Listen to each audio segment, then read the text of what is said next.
नमस्कार दोस्तों। तो आज की क्लास में हम थोड़ा पढ़ने जा रहे हैं कि इतिहास को पढ़ने का सही तरीका क्या है। तो देखो, सबसे पहले मैं आपको थोड़ा बता देता हूँ कि जो इंडिया का इतिहास है वो काफ़ी बड़ा पार्ट है इंडिया का इतिहास का, और इस इतिहास के पढ़ने के लिए इसके डिवाइडेशन कर रखे हैं जो कि एक तरीके से सही नहीं है, लेकिन फिर भी हम इसको समझने का एक बेसिक सा ट्रेंड निकालते हैं कि धर्म के बेस पे अगर इसको देखते हैं तो एक टाइम ऐसा था जब हिंदू राजाओं का शासन हुआ करता था। इतिहास में हिंदू राजाओं का शासन था, तो उस वाले इतिहास को सबसे पुराने कालखंड में रखा गया है। हिंदू राजाओं का शासन मतलब प्राचीन भारत। तो प्राचीन भारत की जो कहानियां हैं सारी की सारी हिंदू ताकतवर राजाओं की, क्योंकि उस समय एक ही धर्म था, वो भी हिंदू धर्म था। इसके बाद समय चेंज होता गया, हिंदू के बाद ईसाई धर्म का जन्म हुआ, इस्लाम धर्म का जन्म हुआ। तो बीच वाले टाइम पे जब हिंदू राजा कमजोर हुए तो पश्चिमी दुनिया से, पश्चिमी साइड से भारत पर आक्रमण हुए और उन्होंने अपनी सत्ता को भारत पे स्थापित किया। और वो वाला जो धर्म बना वो मुस्लिम धर्म, या हम यूं कहें कि इस्लाम का शासन, कि मुस्लिम धर्म के जो शासक थे उन्होंने आकर इंडिया पर अपना शासन करना स्टार्ट किया। वजह यही थी कि हिंदू राजा ताकतवर नहीं थे, इनकी कमजोरी का फायदा उठाया और दूसरे धर्म ने यहाँ सत्ता स्थापित की। उस वाले भारत को हम मध्यकालीन भारत के नाम से जानते हैं। तो प्राचीन काल में हिंदू राजाओं का शासन और मध्यकालीन भारत में मुस्लिम शासकों का शासन या इस्लाम धर्म का शासन। इसके बाद जब समय बदला तो ईसाई जो धर्म वाले हैं वो यूरोप से भारत की तरफ आते हैं, और उस समय मध्यकालीन भारत का जब एंड होता है, मुगल सम्राट औरंगजेब के बाद पावर कम हो जाती है, तो जो ईसाई धर्म उधर से इंडिया में आ चुका था तब तक, तो ईसाई धर्म ने भारत पर अपना अधिकार क्षेत्र स्थापित कर लिया और भारत पर एक नए युग की शुरुआत, ऐसा यूरोपियन जो बुद्धिजीवी है वो मानते हैं। और ऐसा कहा जाता है कि जब से ईसाइयत का शासन स्टार्ट हुआ भारत में, तब से एक नए भारत की शुरुआत हुई जिसको हम कहते हैं आधुनिक भारत। तो इस प्रकार से इतिहास के डिवीजन कर रखे हैं, प्राचीन भारत, मध्यकालीन भारत, आधुनिक काल। इसको पढ़ने का एक तरीका ये भी है कि ताकतवर हिंदू शासकों का शासन, ताकतवर मुस्लिम शासकों का शासन और ताकतवर ईसाइयों का शासन। ईसाई शासक के तहत हम ज्यादातर अंग्रेजों को लेते हैं, क्योंकि अंग्रेज भारत में आए, बाकी यूरोपियन कंट्री के और भी लोग आए थे, लेकिन अंग्रेज बड़े ही ताकतवर थे और लंबे समय तक रहे, आखिरकार उनको भी जाना पड़ा।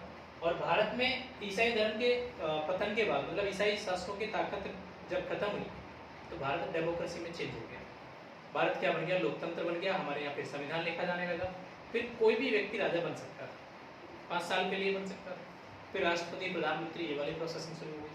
तो आज हमको ये देखना है कि प्राचीन काल में कौन कौन से इतिहास के मुख्य बिंदु आते हैं, मध्यकालीन भारत में कौन से आते हैं, आधुनिक काल में कौन से आते हैं। इसके साथ ही साथ ये समझेंगे कि भारत पर जो आक्रमण हुआ, भारत पर आक्रमण क्या यूरोपीय लोगों ने किया या फिर प्राचीन काल पर भी भारत पे आक्रमण हुए, और मध्यकाल पे इस्लाम धर्म के किस किस प्रकार से भारत पर शासक आते हैं आक्रमण करने के लिए, और कैसे भारत में सत्ता स्थापित करते हैं। तो देखो, एक ट्रेंड जो हम शुरू करते हैं इतिहास का, वो प्राचीन काल का। हमारा जो अभी का कैलेंडर है, जिसको हम ग्रीगोरियन कैलेंडर के नाम से जानते हैं, कैलेंडर की शुरुआत होती है ईसा मसीह के जन्म के बाद। जब से ईसा मसीह का जन्म हुआ तभी से कैलेंडर शुरू हो जाता है, और भारत में जो चलता है कैलेंडर उसका नाम है ग्रीगोरियन कैलेंडर। ये जिसमें हम जनवरी से लेकर दिसंबर तक के जितने भी महीने हैं सारे के सारे इसी कैलेंडर में आते हैं। ये किसकी देन है? ईसाइयत की देन है। ठीक है। इससे पहले जो भारत में तिथियों को याद करने की जो सिस्टमेटिक यूज किया जा रहा था भारत में, वो था संवत पे आधारित। जो आज भी हमारे ज्योतिष लोग यूज करते हैं, ये संवत शक संवत है। एक संवत, दूसरा है विक्रम संवत। तो देखिए, यानी संवत में दो संवत ज्यादा ही फेमस हुए, शक संवत और विक्रम संवत। विक्रम संवत आज भी हमारे ज्योतिष यूज करते हैं, और जो भी ज्योतिष शास्त्र में यूज किए जाते हैं उनके महीनों के नाम भी अलग होते हैं, जिनको हम कहते हैं हिंदी महीनों के नाम। तो हिंदी महीनों के नाम मतलब चैत्र से लेकर और जो फाल्गुन महीने तक की बात करते हैं, फाल्गुन महीने तक की, ये किस संवत पर आधारित है? इस विक्रम संवत के महीने। और कैलेंडर के महीने कौन से हैं? जनवरी से लेकर दिसंबर तक। अब सवाल ये उठता है कि जो ये कैलेंडर है ये किस संवत के हिसाब से चल रहा है? विक्रम संवत के हिसाब से या शक संवत के हिसाब से?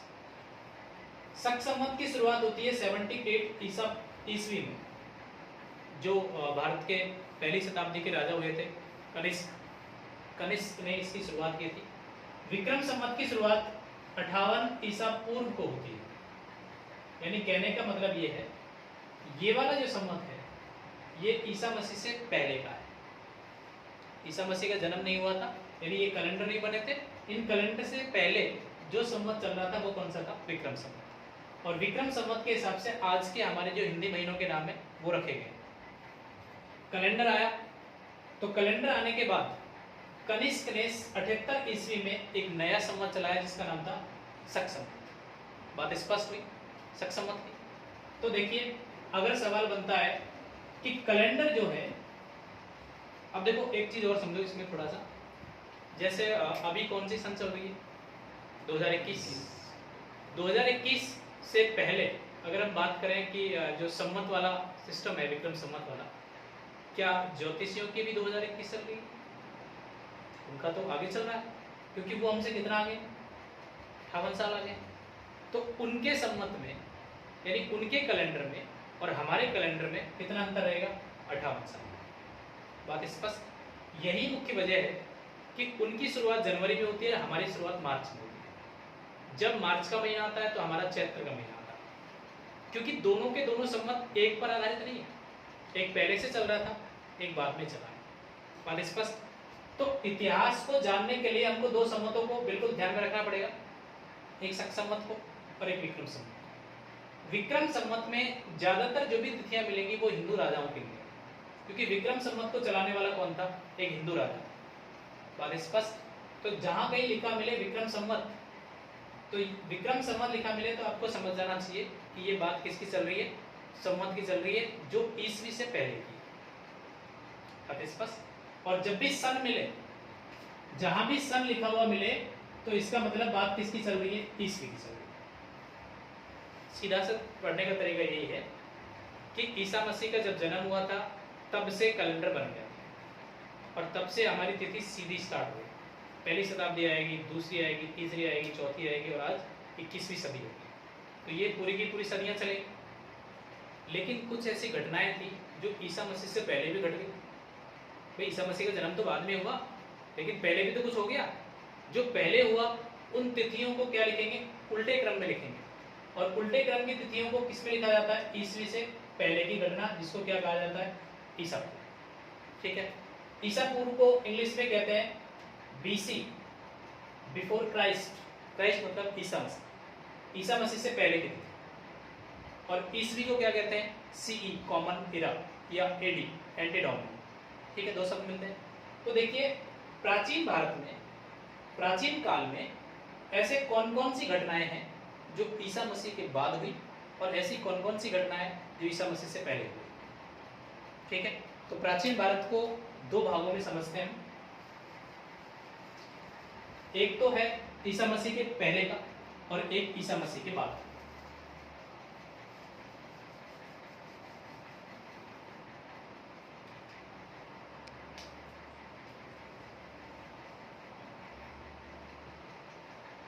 तो देखिए, प्राचीन भारत, और प्राचीन भारत में मैं यहां लिख देता हूं ईस्वी। ईस्वी मतलब ईसा मसीह, मतलब प्रथम शताब्दी। प्रथम शताब्दी का जो टाइम है भारत, वो दरअसल डार्क एज का टाइम। डार्क एज का मतलब कुछ हुआ तो था भारत में, लेकिन हमको उसके बारे में ज़्यादा पता नहीं। थोड़ी थोड़ी घटनाएं पता है, बाकी कुछ भी पता नहीं है। उसको डार्क एज कहते हैं। पहली शताब्दी और दूसरी शताब्दी। ईसा मसीह से जस्ट पहले कौन सी शताब्दी आएगी? पहली शताब्दी, वो ईसा पूर्व की आएगी। उसके बाद दूसरी शताब्दी, वो भी ईसा पूर्व की आएगी। मतलब यहाँ फर्स्ट सेंचुरी, यहाँ सेकंड, इससे ऊपर फर्स्ट, इसके ऊपर सेकंड, फिर थर्ड, ऐसे चलेंगे ये। ईसा मसीह के जन्म से पहले की 2 शताब्दियां और ईसा मसीह के जन्म के बाद की 2 शताब्दियां, 400 साल का इतिहास भारत में हुआ तो था, बट कोई इतना ताकतवर नहीं हुआ कि जिसको इतिहास में बहुत अच्छे तरीके से लिखा गया। ऐसा माना जाता है कि ये वाला जो टाइम है ये भारत के राजाओं के पतन का टाइम है, और भारत के राजा जब कमजोर हुए, हिंदू राजा कमजोर हुए, तो पश्चिमी दुनिया से जो आक्रमणकारी आए उन्होंने यहाँ पर जगह जगह पर अपने अड्डे स्थापित किए। बात स्पष्ट हुई यहाँ पे। तो देखिए ईसा मसीह से पहले क्या हुआ। आपने एक नाम सुना होगा, सिंधु घाटी सभ्यता। सिंधु घाटी मतलब सिंधु नदी के किनारे एक सभ्यता थी। हमको पता ही नहीं है कि सभ्यता थी या नहीं। ये सभ्यता को बताया किसने? अंग्रेजों ने। अंग्रेजों ने अपने फायदे के लिए खुदाई करवाई। उनको लगा कि कुछ मिल जाएगा नीचे से, लेकिन नीचे से निकली क्या? ईंटें, बिल्डिंग्स स्ट्रक्चर निकला, कंकाल निकले। उन कंकालों को जब हमने वेरीफाई किया तो ये पता लगा कि कंकाल आजकल के नहीं है, बहुत पुराने कंकाल।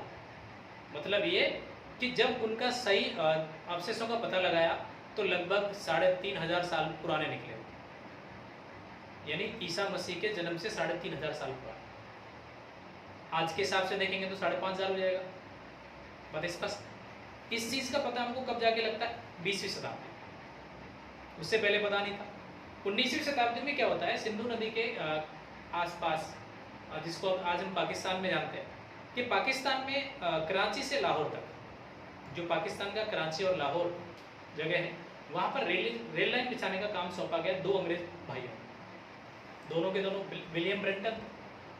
रेल लाइन आई गई थी उस समय, ट्रैक बिछाने का काम है। अब पटरी बिछाने के लिए नीचे जो स्ट्रक्चर बनाएंगे, मजबूत बनाएंगे, तो इन दोनों भाइयों ने क्या किया कि नदी के किनारे जो कंकड़ वाली मिट्टी होती है ना, उसको लाके और उस ट्रैक पे बिछाया। पहले इसको बिछाएंगे, क्योंकि आजकल तो ये छोटे छोटे पत्थर की रोडी वगैरह यूज़ करते हैं, पहले वही यूज़ किया जाता था। तो कंकड़ लाए तो ये लाएंगे कहाँ से? नदी के किनारे से। तो पाकिस्तान में रावी नदी बहती है, और रावी नदी के किनारे से जब ये मिट्टी के टीलों को लाने लगे, कंकड़ को लाने लगे, तो वहाँ धीरे धीरे उनकी खुदाई होने लगी। जब नीचे खुदाई हुई तो नीचे से पक्की ईंटें निकलने लगी, मतलब बिल्डिंग स्ट्रक्चर निकलने लगा। ऐसा माना गया कि जैसे पहले वहाँ लोग रहते होंगे, फिर शायद अचानक कोई ना कोई ऐसी वजह रही होगी कि लोगों की डेथ हो गई, ये लोग घर छोड़ के चले गए, और नदी ने अपने जो बहाव के माध्यम से जो मिट्टी आती है उसको धीरे धीरे दबाते गई, पाटती गई, और एक टाइम ऐसा आएगा कि पूरे मकान में मिट्टी भर। जैसे मान लो ये कमरा है, अब इसमें ऊपर की छत, क्योंकि सिंधु घाटी सभ्यता में जितनी जगह मिली है ना, एक भी छत में ऊपर का अवशेष नहीं है कि पक्की छत थी या कच्ची। तो ऐसा माना जाता है कि कोई घास फूस की छत करते होंगे। अब जैसे टाइम जाएगा तो ये घास फूस की छत खाली हो जाएगी ऊपर से, ये तो पूरा खंडर हो जाएगा एक तरीके से। फिर आंधियाँ चलेंगी, मिट्टी आएगी, तो मिट्टी धीरे धीरे इसमें डस्ट जमा होती जाएगी। एक टाइम ऐसा आएगा कि ये डस्ट थोड़ी थोड़ी जमा होते होते पूरे कमरे को भर देगी। जैसे आज भी हम देखते हैं, जैसे कोई मकान है उसमें साफ सफाई मत करो, क्या होगा? मिट्टी जमा हो जाएगी। 2 साल साफ सफाई मत करो, ज़्यादा मिट्टी जमा हो जाएगी। ऐसे करते करते लगभग 400-500 साल बाद ये पूरा कमरा भर जाएगा।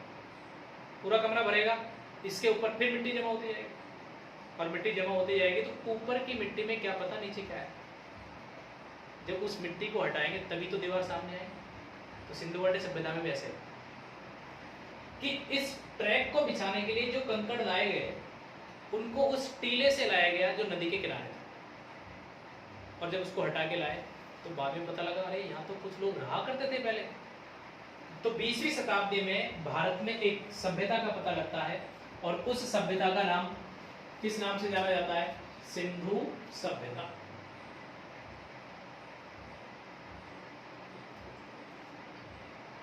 सिंधु सभ्यता, या इसको कई बार हड़प्पा सभ्यता भी कहते हैं। सिंधु सभ्यता या हड़प्पा सभ्यता। हड़प्पा इसलिए कहते हैं कि जब खुदाई की, इतिहास के पर्पज से जब खुदाई हुई तो वो खुदाई हड़प्पा नामक एक स्थान पे हुई थी। ठीक है, हड़प्पा नामक स्थान पे हुई, इसीलिए इसको हड़प्पा सभ्यता कहा गया। फिर बाद में पता लगा अरे ये तो हड़प्पा में नहीं, बाकी जगह मकान है, और बाकी जगह मकान है तो मतलब सारे मकानों को पता लगा तो वो सिंधु नदी के किनारे ही थे। भाई ये वाली नदी इस प्रकार से बह रही थी, ये इसकी एक सहायक नदी, ये सिंधु नदी है जो कि चाइना से निकलती है, तिब्बत से, और भारत में जम्मू कश्मीर में आज के लेह लद्दाख में होकर बहती है और पाकिस्तान चले जाती है। उसी प्रकार से रावी नदी है जो भारत और चाइना की बॉर्डर से निकलती है ना, यहाँ से निकलकर ये सीधी पाकिस्तान में जाके मिल जाती है। पाकिस्तान में सतलज नदी में मिलती है और सतलज के माध्यम से फिर आगे चिनाब में मिल जाती है, चिनाब से फिर सिंधु में मिल जाती है। ठीक, तो यहाँ से इस जगह से जब सबसे पहले खुदाई हुई तो इस जगह का नाम था हड़प्पा। तो इसको किस नाम से जाना गया कि हड़प्पा में खुदाई चल रही है, भाई हड़प्पा सभ्यता। लेकिन धीरे धीरे पता लगा कि जिस प्रकार से यहाँ छोटे छोटे घर मिले उसी प्रकार से एक घर यहाँ मिल गया और बाकी यहाँ थे। तो कहने का तात्पर्य ऐसा था कि जितने भी ये पूरे के पूरे एक बस्ती मिली वो इस बड़ी नदी के किनारे ही मिली। यहाँ इसका एरिया लास्ट इस प्रकार से, यहाँ कोई घर नहीं है, इधर भी कोई घर नहीं है, तो मतलब सिंधु नदी के किनारे। इस सभ्यता का नाम किसके नाम से जाना गया? सिंधु घाटी सभ्यता के नाम से। ठीक, तो इतिहास में, भारत के इतिहास में जो सबसे पुरानी घटना है, सबसे पुराना जो घटना है वो कौन सी है? सिंधु घाटी सभ्यता। अब सिंधु घाटी सभ्यता के बारे में हमारे पास जो भी अवशेष है ना, वो कौन से अवशेष है? केवल और केवल खुदाई में मिले अवशेष। हमारे इतिहासकारों ने क्या किया? हावड़ा लेके गए, गड्ढा खोदा, कंकाल निकाला, ईंटें निकाली, पता लगा अरे ये तो इतना पुराना है। उसी बेस पर थ्योरी बनाते, क्योंकि उस समय का आदमी कोई बचा तो है नहीं, कुछ लिखा हुआ नहीं मिला, लिखा हुआ मिला तो सही, पढ़ने में नहीं आया, आज तक नहीं पढ़ा गया, अंदाजे लगाएंगे। तो भारत में प्राचीन काल में सबसे पुरानी जो घटना है, व्यवस्थित घटना, जिसका नाम क्या है? सिंधु घाटी सभ्यता। बात स्पष्ट। तो इतिहास की शुरुआत सिंधु घाटी सभ्यता से होती है। इससे पहले का इतिहास और है जिसको प्रागैतिहासिक काल के नाम से जानते हैं। देखो इतिहास पॉइंट का नाम ही क्या है? प्रागैतिहासिक। प्रागैतिहासिक का मतलब प्राग, प्राग शब्द मिला है प्राक से, प्राक, और प्राक का मतलब होता है पत्थर। कि इतिहास का वो हिस्सा जो केवल पत्थर के हिसाब से लिखा गया है, पत्थर के हिसाब से हमने उसको माना गया है। तो इसमें ज्यादातर कहानी आदि मानव की है कि कैसे आदि मानव। देखो अब जो वर्तमान में मानव संतान है वो किसकी है? होमो सैपियंस, और जो कि एक बंदर था, यानी हम बंदर की संतान है, ऐसा क्या है? ठीक रहेगा। यानी अफ्रीका महाद्वीप में सबसे पहले ऐसा क्लाइमेट चेंज हुआ कि जो बंदर 4 पैरों में चल रहा था अचानक से 2 पैरों में खड़ा हुआ। आपने देखे होंगे बहुत सारे जानवरों को कि वो होते 4 पैर के, निकम में 2 पैर से चलते हैं। जिसे आपने देखा होगा बकरी, बकरी चलती 4 पैरों से, लेकिन अगर उसको चढ़ना हो तो 2 पैरों से चढ़ जाती है, 2 पैर उठा लेती है। ऐसे आपने भालू को देखा होगा, भालू डांस करता है 2 पैर उठा के। ठीक है, अब बंदर था ना, वो 4 पैरों पे चल रहा था, नौटंकी करते करते अचानक 2 पैरों पे चलने लग गया। तो 2 पैरों पे चलने लगा तो उसको लगा कि मजा आ रहा 2 पैरों, और चलते चलते क्या बन गया? वो मानव बन गया। तो पूरे वर्ल्ड में अगर मानव का जन्म हुआ है तो कहाँ हुआ है? अफ्रीका। बात स्पष्ट। तो इस प्रकार से सिंधु घाटी प्रागैतिहासिक काल में पूरी कहानी आदि मानव की, कि कैसे आदि मानव 2 पैरों पे चलने लगा, और उसके बाद कैसे उसने आग का आविष्कार किया, कैसे उसने खेती करना शुरू किया, कैसे उसने जानवरों को पालना शुरू किया, कैसे छोटे छोटे झुग्गी झोंपड़े बनाए, और झुग्गी झोंपड़े बनाते बनाते वो इतना विकसित हो गया कि अब क्या बनाने लग गया? वो घर बनाने लग गया, अच्छे मकान, पके मकान, पकी ईंटों के मकान। तो वेल जो सेटलमेंट मिला सबसे पहले वो सिंधु घाटी सभ्यता में मिला। बात स्पष्ट। अब देखो आगे क्या होगा। सिंधु घाटी सभ्यता में पूरी कहानी सिंधु नदी के आसपास की है, जिसमें आज के हिसाब से अगर हम देखें तो जैसे आज का पाकिस्तान है, अफगानिस्तान है, या भारत, पाकिस्तान, अफगानिस्तान और भारत, 3 देशों में सिंधु घाटी सभ्यता फैली हुई है। पहले छोटे हिस्से में थी, आज उसका विस्तार अलग अलग देशों के माध्यम से बढ़ गया है।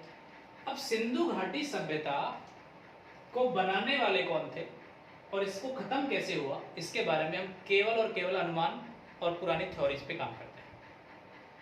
किसी इतिहासकार ने सिद्ध कर दिया कि सिंधु घाटी सभ्यता में जो कंकाल मिले हैं अलग अलग मिले, कोई तो 8 फीट का मिला है, कोई 6 फीट का, कोई 12 फीट का मिला है, कोई 4 फीट का है। ऐसे क्या पता लगे कि सबकी हाइट तो बराबर नहीं होगी। किसी का जो कंकाल मिला वो थोड़ा धसा हुआ मिला, किसी का बाहर जबड़ा निकला हुआ निकला।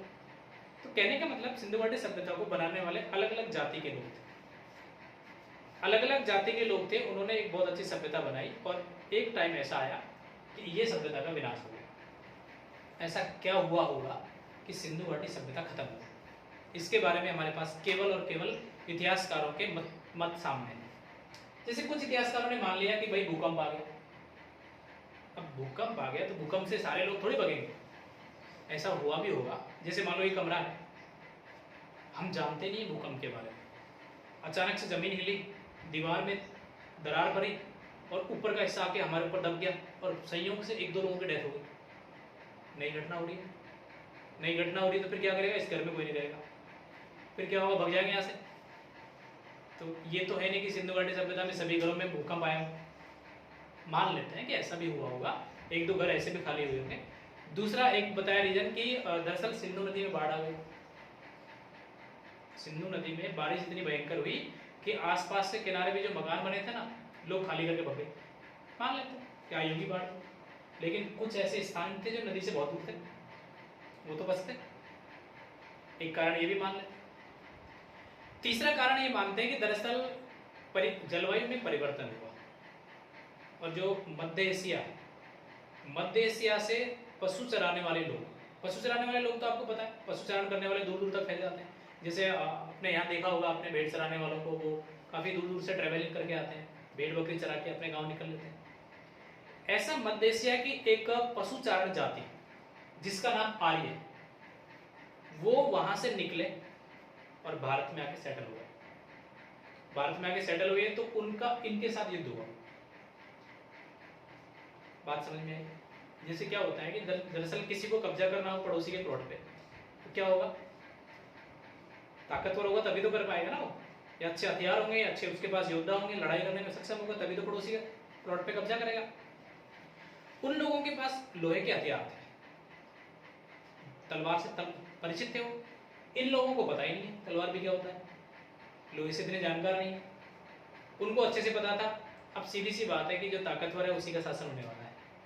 तो कुछ इवेंट्स इस बात को मानते हैं कि दरअसल सिंधु घाटी सभ्यता के समय शहर हो गए थे, शहर बन गए थे, विकसित शहर। यानी इस समय डेवलपमेंट इतना अच्छा था कि आज भी अगर हम सिंधु घाटी सभ्यता में हड़प्पा और मोहनजोदड़ो की यात्रा करें, कालीबंगा साइड जाएं, तो वहाँ पक्के रोड, बड़े बड़े चौड़े चौड़े रोड, ढकी हुई नालियाँ, मकान का स्ट्रक्चर बहुत अच्छा, पानी स्टोरेज करने के लिए ग्रेट बाथ, आज का जो FCI गोदाम उस प्रकार से ग्रेट ग्रैंडरीज, यानी बड़े बड़े अन्न भंडार इस प्रकार के देखने को मिलते हैं। तो ऐसा कहा जाता है कि सिंधु घाटी सभ्यता बहुत ही विकसित सभ्यता थी और यहाँ से भारत का इतिहास शुरू हुआ। आर्य आए, आर्यों की वजह से या कुछ जलवायु में परिवर्तन की वजह से या भूकंप की वजह से या पारिस्थितिक असंतुलन की वजह से ऐसा हुआ कि आर्यों के लिए ये जगह अच्छी लगी और आर्य इसी नदी के किनारे आके सेटल हो गए। आर्यों का जो पूरी हमको जानकारी मिलती है वेदों से मिलती है, क्योंकि आर्यों के द्वारा वेद लिखे गए। जो ऋषि मुनि थे, बहुत सारे लोगों ने मिलकर ये वेद रचे। दरअसल पुराने टाइम में जो वेद थे वो लिखे नहीं गए, काफी दिनों तक थे वो सुनने वाली परंपरा में चल रहे थे। गुरुजी को याद हो गया, स्टूडेंट को सुना दिया, स्टूडेंट आने वाले टाइम पे गुरुजी बन गया, फिर उनके बच्चों को सुनाते रहे। तो ये पद्धति चल रही थी, श्रुति कंठस्थ। और जब हम लिखना सीख गए तो लिख डाला गया। अब एक बात मान के चलिए आप, जैसे 2000 साल से पुरानी कोई कहानी चली आ रही है, 2000 साल पुरानी कोई कहानी चली आ रही है, तो उस कहानी में कितने बदलाव आए होंगे। जैसे हमने कोई स्टोरी सुनी, जैसे कोरोना आया, अच्छा कोरोना की कहानी जब हम अगली पीढ़ी को सुनाएंगे तो कुछ मसाला लगा के सुनाएंगे ना, अरे तुमको पता नहीं कैसे बंद हो गए थे, इतने दिनों तक स्कूल कॉलेज बंद रहे, सारा मार्केट बंद था, सब कुछ बंद था, ये सुनाएंगे ना। हम अपने बेटे या पोते को सुनाएंगे, वो फिर उसके बेटे पोते को सुनाएगा कि मेरे दद्दू ये कहानी कहा करते थे। जब वो उसके पोते को सुनाएगा तो क्या लगता है तुम्हें, वो तुमसे बड़ा फेंकू होगा। हम तो थोड़ा सा फेंकेंगे, वो और बड़ा फेंकेंगे। कहानी में चेंज, तो ये कहानी चलती रहेगी आगे तक। तो इस प्रकार से ऐसे कहा जाता है कि जो वेद बनाने वाले आर्यों ने सिंधु घाटी सभ्यता के बाद एक नई सभ्यता का विकास किया, और उस सभ्यता में हमको वेदों की जानकारी मिलती है, जिसको हम कहते हैं वैदिक सभ्यता के नाम से। और इसी वैदिक सभ्यता से भारत में एक धर्म की शुरुआत होती है, जिसका नाम है सनातन धर्म। सनातन धर्म, और इसको कई बार हिंदू धर्म भी कह देते हैं, जो कि हिंदू धर्म कहना परिणाम तक गलत होगा, क्योंकि हिंदू एक क्षेत्र विशेष का नाम है। तो ये सनातन धर्म है। इससे पहले सिंधु घाटी सभ्यता के लोग कौन सा धर्म मानते होंगे? सवाल तो ये है ना, सारे गॉड इस समय आए, तो ये क्या करते थे? पूजा पाठ तो करते ही थे, पूजा पाठ करते थे, लेकिन मंदिर नहीं मिले। तो मंदिर नहीं मिले तो क्या हुआ कि बेसिक सा आइडिया रहा कि कुछ पूछते थे, और ज्यादातर जो पूजा करते थे वो किसकी करते थे? प्रकृति की, क्योंकि एक ही मूर्ति मिली है पशुपति की, यानी एक बड़ा सा पत्थर मिला, उसमें एक ऐसी आकृति बनी हुई जैसे लगा कोई देवता है। ज्यादातर पशुओं की आकृति मिली है, पशु, पेड़, तो ऐसा माना जाता है कि जो भी आकृति उसमें भी पेड़ की आकृति बन गई, तो प्रकृति की पूजा करते थे। समय चेंज हुआ, ये धर्म बन गया। सनातन धर्म में कुछ बुराइयां थी, जो कि स्वाभाविक है, भाई कोई भी धर्म की शुरुआत होती है तो कुछ कमियां उसके अंदर होती है। उन कमियों का सुधार कब होता है? आने वाले टाइम पे। सनातन धर्म में कुछ कमियां थी, और उन कमियों के विरोध में दो नए धर्मों का जन्म हुआ, और दो नए धर्मों को चलाने वाले दो व्यक्ति विशेष थे, जिनका नाम आपने सुना होगा। एक का नाम तो महावीर स्वामी, एक का नाम गौतम बुद्ध।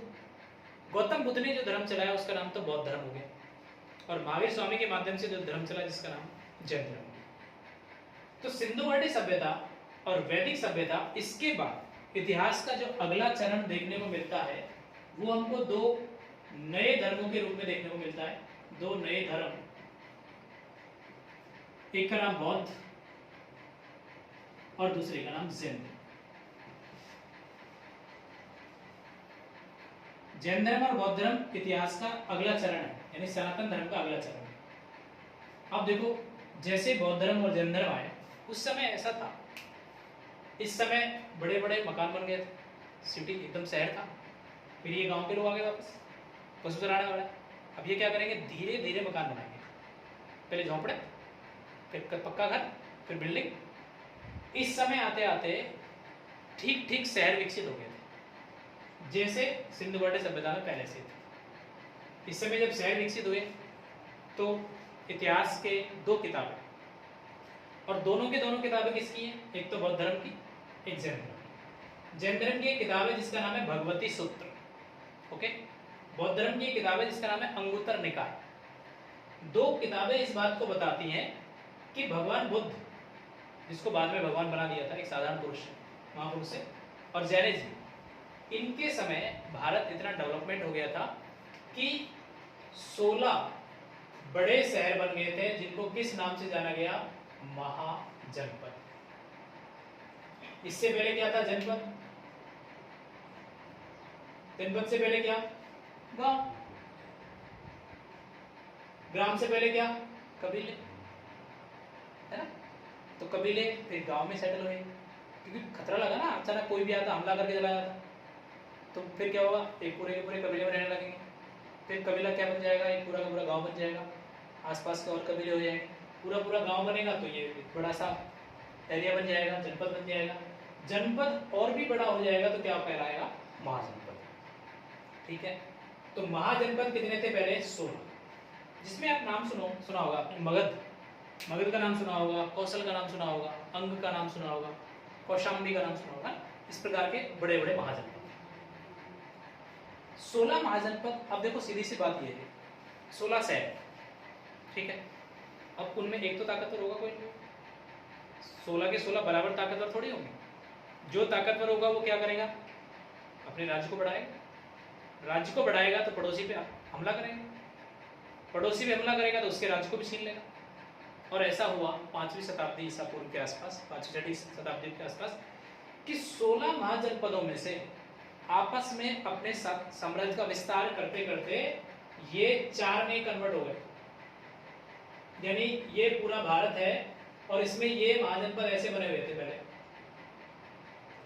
इनकी संख्या कितनी? 16।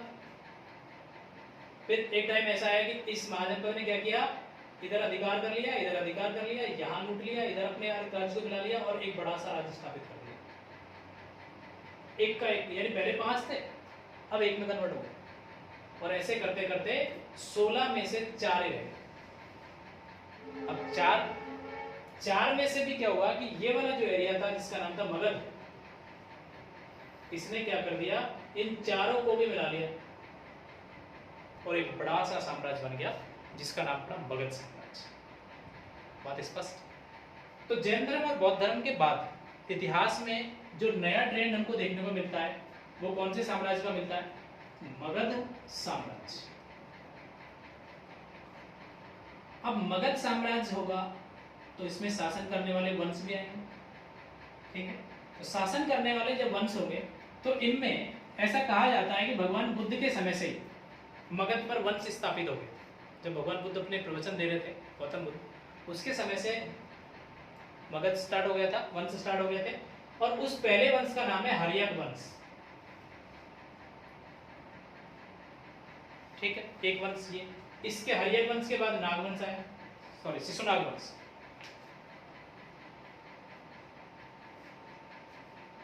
और शिशुनाग वंश के बाद नंद वंश। इतिहास में बड़ी अच्छी बात क्या मिलती है कि नंदवंश का एक राजा, अंतिम राजा जिसका नाम है घनानंद, यहाँ की कहानी बड़ी रोचक है। आपने एक गुरु का नाम सुना होगा, चाणक्य, कौटिल्य, जिसका नाम विष्णुगुप्त भी मिलता है। दरअसल ये इस यहाँ के जो भारत का ये वाला एरिया है, तक्षशिला, आज का पाकिस्तान, तक्षशिला विश्वविद्यालय के गुरुजी थे जिनका नाम था चाणक्य, ठीक। ये मगध साम्राज्य, और मगध के राजा का नाम क्या है? घनानंद। ये उस समय की बात है जब सिकंदर महान का नाम सुना होगा आपने। सिकंदर महान अपने राज्य को बढ़ा रहा था और बढ़ाते बढ़ाते भारत तक आ गया। तो भारत पर जो आक्रमण होंगे यूनानियों के आक्रमण होंगे, क्योंकि सिकंदर कौन था? यूनानी था। तो प्राचीन भारत पर जो पहली बार आक्रमण होते हैं वो कब होते हैं? मगध साम्राज्य में। किस वंश के समय? नंद वंश के समय पहली बार किसी विदेशी ने भारत पर हमला किया। वैसे हम यूं भी कह सकते हैं कि आर्य भी बाहर से आए थे, क्योंकि आर्य कौन से यहाँ के थे? हमारे तो सिंधु घाटी सभ्यता वाले लोग थे, ठीक है। तो लेकिन विधिवत रूप से जो माना जाता है वो पहली बार नंदवंश के समय का जो आक्रमण है उसको माना जाता है। वो कौन सा आक्रमण होगा? यूनानी आक्रमण। और यूनानी आक्रमणकारी का नाम क्या है? सिकंदर, जिसको अलेक्जेंडर के नाम से जानते हैं। हम सुना होगा अपने अलेक्जेंडर, ये सिकंदर। भारत पे आक्रमण हो गया। अब देखो क्या हुआ कि इतिहासकार ऐसा मानते हैं कि सिकंदर महान मगध तक नहीं पहुंच पाया, यानी यहां तक सिकंदर नहीं पहुंच पाया। और उसी समय तक्षशिला के जो गुरुजी थे चाणक्य, चाणक्य की दुश्मनी यहां से थी। तो ऐसे कहते हैं कि चाणक्य का जो स्टूडेंट था चंद्रगुप्त, चंद्रगुप्त को उन्होंने बहुत अच्छे तरीके से तैयार किया और एक बड़ा पराक्रमी योद्धा बनाया। और इतना बड़ा योद्धा बनाया कि उसने घनानंद पर आक्रमण किया और मगध को जीत लिया। मगध डरा हुआ था किसकी वजह से? सिकंदर की वजह से। और फायदा किसने उठा लिया? गुरुजी। वो तो आया ही नहीं, और यहाँ के सबने सोचा रहे सिकंदर का आक्रमण भगलो यहाँ से। तो ऐसी स्थिति में क्या हुआ? सिकंदर की वजह से घनानंद को फायदा, सॉरी गुरुजी को फायदा हो गया। और चंद्रगुप्त कहाँ का राजा बन गया? यहाँ पर मगध। जिस चंद्रगुप्त के गुरुजी चाणक्य, समझना इस बात को, जिस चंद्रगुप्त के गुरुजी चाणक्य है तो उसका विस्तार तो बड़ा होने वाला है। जैसे जैसे गुरुजी ने कहा वैसे वैसे चंद्रगुप्त ने काम किया। और चंद्रगुप्त ने अपने राज्य को इतना बड़ा किया कि पश्चिम में वो यहाँ तक, दक्षिण में यहाँ तक, पूर्व में यहाँ तक और उत्तर में ये इतना बड़ा साम्राज्य स्थापित किया। और हम यूँ कहते हैं कि भारतीय इतिहास का जो सबसे पहला और ताकतवर योद्धा है वो कौन सा है? चंद्रगुप्त मौर्य। चंद्रगुप्त मौर्य से इसी मगध पर एक नया वंश स्टार्ट होता है और उस वंश का नाम क्या है? मौर्य वंश, ठीक है। तो ये इतिहास का अगला चरण आ गया मौर्य वंश। मौर्य वंश से पहले 3 वंश, फिर मौर्य वंश। मौर्य वंश में चंद्रगुप्त का नाम तो आपने सुने लिया। इसके बाद इसका बेटा हुआ बिंदुसार, जो कि ज्यादा ताकतवर नहीं था। लेकिन बिंदुसार के जो बेटा पैदा हुआ अशोक, वो तो बड़ा ही ताकतवर था और उसने धर्म को और स्वीकार कर लिया, बौद्ध धर्म के माध्यम से वो इतना फेमस हुआ कि इतिहास का महान योद्धा बन के सामने आया, सम्राट अशोक के नाम से। अशोक की डेथ हुई तो फिर टपोरी राजा आ गए। टपोरी राजा हो गया तो क्या होगा, पड़ोसी हमला करेंगे। और इसी बेस पर मौर्य वंश का जब पतन हुआ तो पतन के बाद जब आक्रमण हुए तो आक्रमण कहां से हुए, वही कबीले वाले लोग मध्य एशिया से जो आक्रमण करने वाले आए, उनमें आपने नाम सुना होगा एक तो हिंद यवन शासकों का, इंडो ग्रीक शासक। इंडो ग्रीक के बाद कुषाणों का नाम सुना होगा, शक शासकों का नाम सुना होगा, कोई नहीं इतिहास में पढ़ेंगे सारी चीजें। केवल आप इतना सा याद रखो कि मौर्य वंश के बाद जब राजा कमजोर हुआ, पड़ोसियों ने हमले किए और वो हमले आके यहीं रहने लगे।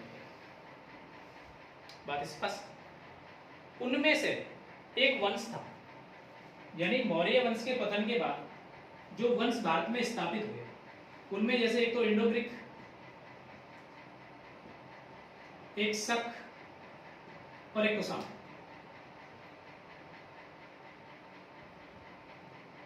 ये कबीले वाले हैं, ठीक है, आक्रमणकारी भारत में आए, फायदा मिला, सेटअप। इन कुषाणों के जो सामंत हुआ करते थे, उन सामंतों का नाम था गुप्त। गुप्तों ने क्या किया, सबसे पहले तो अपना एक इलाका बनाया। अच्छा, गुप्त इतने अच्छे योद्धा थे कि उनके पास अच्छे घोड़े थे और लड़ाई के लिए सबसे अच्छी क्या चीज थी, घोड़ा। अटैक करो, भाग लो। पहले ऐसे था नहीं कि प्लेन आया उड़ के चले गए, घोड़ा था उसमें ताकत। तो कुषाणों के सामंत जब गुप्त हुआ करते थे, ये गुप्तों ने सबसे बड़े फायदा अपने घोड़ों के माध्यम से, फुर्तीले घोड़ों के माध्यम से उठाया। और जो पहले इनका इलाहाबाद के आसपास का क्षेत्र था, धीरे धीरे बड़ा करते गए और बड़ा करते गए। कुषाण राजा कनिष्क के बाद टपोरी राजा आ गए, इनको मौका मिला, इन्होंने पूरे भारत पर कब्जा किया। यानी मौर्यों के बाद बीच के ये आक्रमणकारी और उसके बाद गुप्त फिर से ताकतवर बन के उभर के सामने आते हैं और भारतीय इतिहास में एक नए युग की शुरुआत होती है जिसका नाम है गुप्त वंश। ठीक है, तो प्राचीन भारत में गुप्त वंश तक आता है। गुप्त वंश में अपने राजाओं के नाम सुने होंगे, चंद्रगुप्त, यहाँ भी आएगा चंद्रगुप्त, एक समुद्रगुप्त का नाम सुना होगा, एक चंद्रगुप्त विक्रमादित्य का नाम सुना होगा, कालिदास का नाम सुना होगा आपने, है ना। इस प्रकार के बड़े बड़े जो योद्धा थे, बड़े बड़े जो विद्वान थे, वो गुप्त काल के। गुप्त काल में आके इतना डेवलपमेंट हो गया था कि मंदिर बनने लगे, किताबें लिखी जाने लगी, पुरानी जो हमारी जो कहानियां सुनने आ रही थी उनको लिख दिया गया, पुराणों की जो कहानी चली आ रही थी उनको लिख दिया गया। यानी बहुत सारा काम गुप्त काल में जाके हुआ। इसीलिए इतिहास में अगर स्वर्ण काल कहा जाता है तो किसको कहा जाता है, गुप्त काल। स्वर्ण काल मतलब बहुत सारी उन्नति हुई उसमें, तो गुप्त काल इतिहास का स्वर्ण काल है। अब स्पष्ट। गुप्त काल के बाद का इतिहास, यानी ये पूरा का पूरा जो इतिहास है वो किस धर्म के बेस पे है, हिंदू धर्म, सॉरी बात स्पष्ट। हिंदू शासक कि जो हिंदू शासक है उन्होंने इस पूरी सभ्यता को, इस पूरे इतिहास को बना के रखा। उसके बाद फिर क्या होगा, पैगंबर मोहम्मद साहब का जन्म होगा, वो उधर से चले आएंगे आगे, अफगानिस्तान आज के पाकिस्तान वाले क्षेत्र पे अधिकार करेंगे, फिर धीरे धीरे भारत में आएंगे, दिल्ली पर अधिकार करेंगे। आपने नाम सुना होगा कुतुबुद्दीन ऐबक का, मोहम्मद गौरी का। मोहम्मद गौरी कुतुबुद्दीन ऐबक कौन थे, ये वही तो थे जो यहाँ के सेटअप हो गए। फिर चलता दिल्ली सल्तनत, अलाउद्दीन खिलजी का नाम सुना होगा, मोहम्मद तुगलक का नाम सुना होगा, लोधी वंश का नाम सुना होगा, सैयद वंश।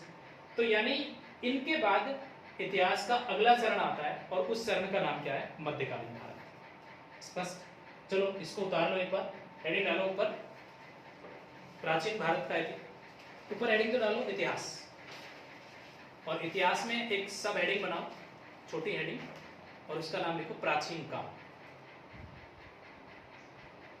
प्राचीन काल।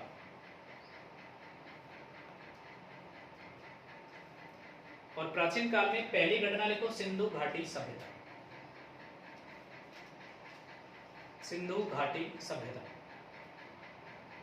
अभी मैंने कोई घटना नहीं, कोई तिथि नहीं लिखवाई आपके सामने ना, केवल इतना सा आपको पता लगा कि इसके बाद ये हुआ, इसके बाद ये हुआ। ओके, सिंधु घाटी सभ्यता ऑब्लिक हड़प्पा सभ्यता।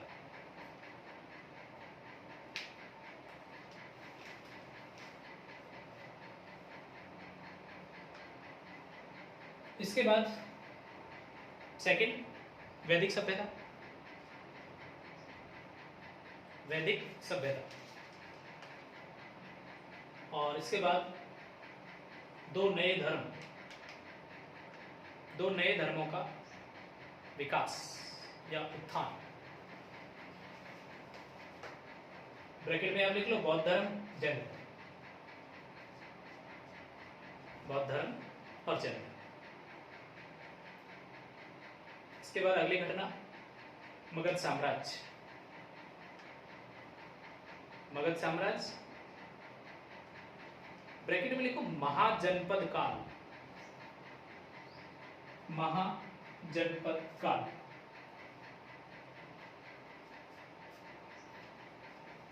और इसके बाद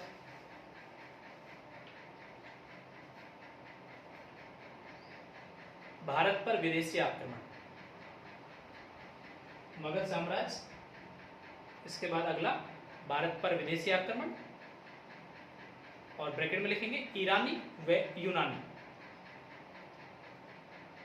ईरानी व यूनानी। और इसके अगले पॉइंट में मौर्य वंश। मौर्य वंश। और मौर्य वंश के आगे फिर विदेशी आक्रमण। ये सारे विदेशी आक्रमणकारी, तो अगले पॉइंट में विदेशी आक्रमण।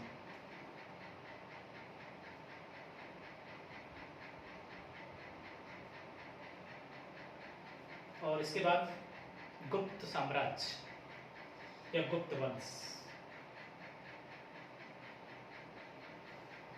ठीक है, तो ये प्राचीन काल का पूरा इतिहास था जिसको हमने थोड़ा थोड़ा समझा कि कब क्या हुआ। अब हम क्या करेंगे इसके बाद, यानी गुप्त साम्राज्य के बाद आगे क्या हुआ उसको पढ़ेंगे अगली क्लास में। ठीक है, तो आज की क्लास के लिए इतना।